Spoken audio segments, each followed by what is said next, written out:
மணல் தட்டுப்பாடு கடுமையாக அதிகரித்து வரும் நிலையில் எம் சாண்ட் எனப்படும் மேனுஃபேக்சரிங் சாண்டுக்கு மக்கள் மாற வேண்டும் என முதலமைச்சர் எடப்பாடி பழனிசாமி அறிவுறுத்தியுள்ளார். இந்நிலையில் எம் சாண்ட் என்றால் என்ன என்பதை தற்போது பார்க்கலாம். கருங்கல் ஜல்லியை சிறிது சிறிதாக நொறுக்கி அதை சல்லடையில் சலித்து சிறு துகள்களாக பெறப்படுவதே மேனுஃபேக்சர்ட் சாண்ட், அதாவது எம் சாண்ட் எனப்படுகிறது. கிரஷர் மணல், கல்குவாரி மணல், செயற்கை மணல் உள்ளிட்ட மாற்று பெயர்களும் இதற்கு உள்ளன. இவை ஆற்று மணலுக்கு இணையான கட்டுமான வலிமையை தரக்கூடியது என்கின்றனர் இதனை உற்பத்தி செய்பவர்கள்.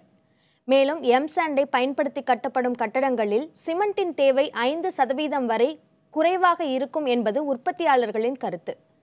ஆற்று மணல் இயற்கையாக கிடைப்பதால் அதில் தரக்கட்டுப்பாடு என்பதற்கு வாய்ப்புகள் குறைவு.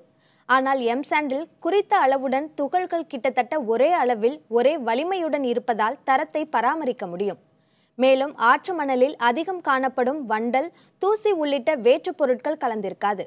ஆனால் செங்கல் கட்டுமானத்தில் பயன்படுத்தப்படும் கலவையில் எம் சாண்ட் பயன்படுத்தப்படும் போது கலவையை நிரப்பும் பணி சற்றே கடினமானது என்கிறார்கள் சில கட்டுமான பணி ஊழியர்கள். அதோடு இந்த எம் சாண்டை எல்லா இடங்களிலும் உற்பத்தி செய்ய இயலாது என்றும் கூறப்படுகிறது.